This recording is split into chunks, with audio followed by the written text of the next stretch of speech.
Assalamualaikum warahmatullahi wabarakatuh. Perkenalkan, saya atas nama Vini Arista, NIM 20600119060 dari kelas Pendidikan Fisika B. Di sini saya bermaksud untuk menyelesaikan tugas mata kuliah, yaitu metodologi penelitian. Di sini saya akan menjelaskan mengenai types of experimental design atau penelitian eksperimen desain.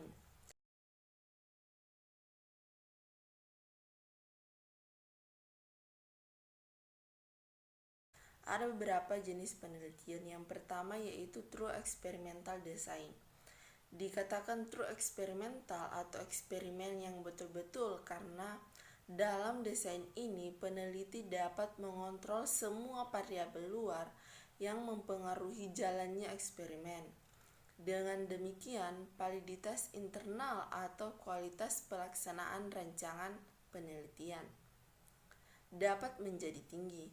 Ciri utama dari true experimental adalah bahwa sampel yang digunakan untuk eksperimen maupun sebagai kelompok kontrol diambil secara random dari populasi tertentu. Jadi cirinya adalah adanya kelompok kontrol dan sampel dipilih secara random. Jumlah grup pada penelitian ini adalah 2 atau lebih. Jumlah intervensi yang digunakan yaitu 1 atau lebih intervensi.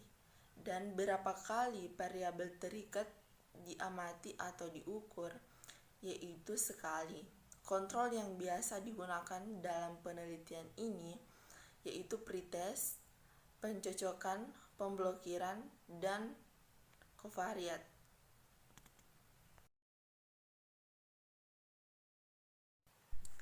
Jenis penelitian eksperimen yang kedua yaitu quasi-experimental design. Bentuk desain eksperimen ini merupakan pengembangan dari true experimental design yang sulit dilaksanakan.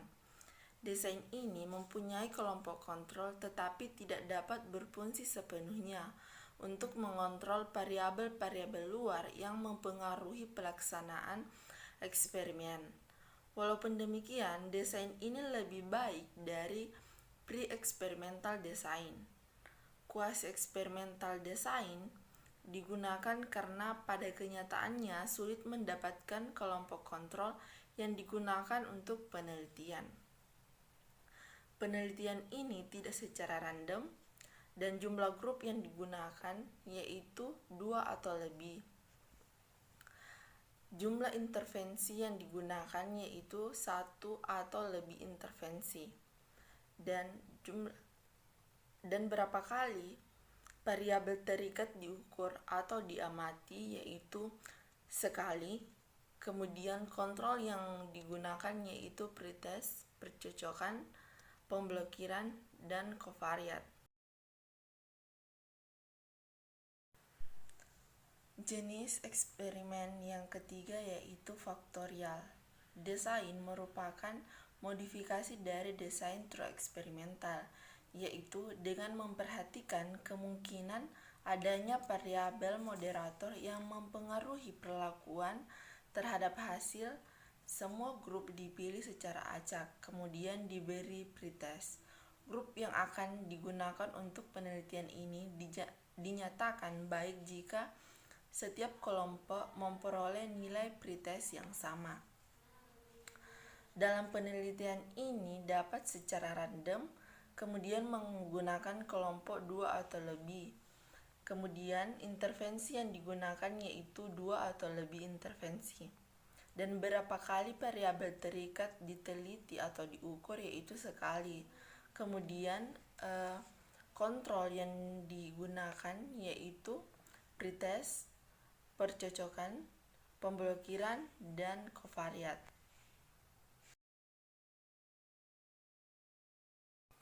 Penelitian yang keempat yaitu time series. Dalam desain ini, kelompok yang digunakan untuk penelitian tidak dapat dipilih secara random. sebelum diberi perlakuan.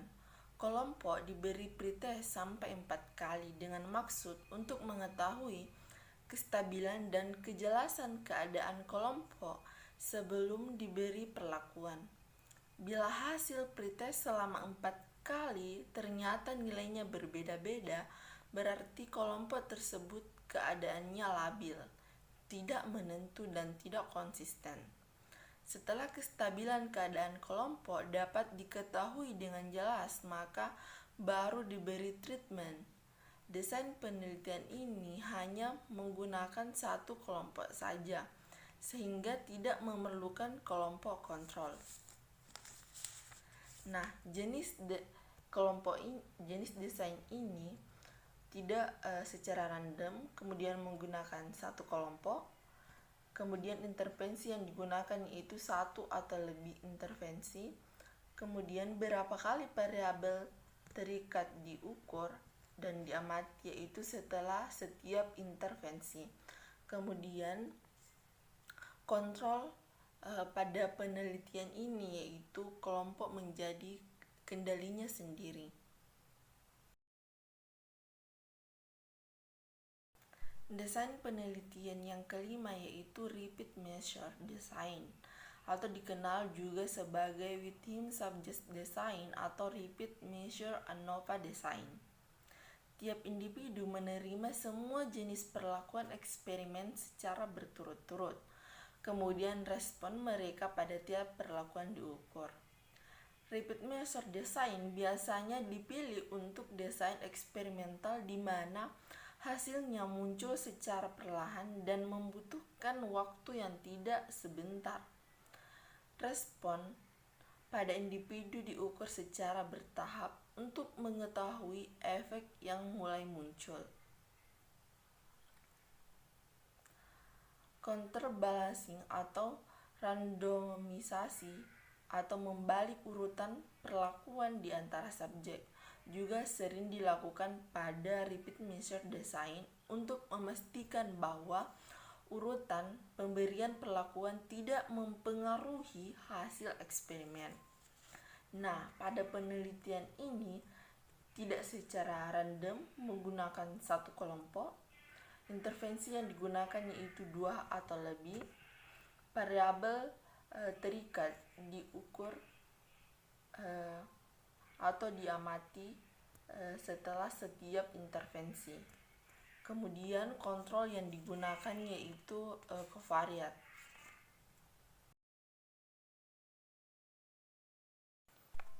Desain yang keenam yaitu single subject atau desain subjek tunggal.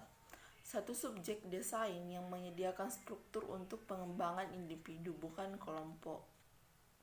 Sedangkan desain identifikasi kelompok variabel terhadap kinerja rata-rata jumlah pengaruh besar. Desain ini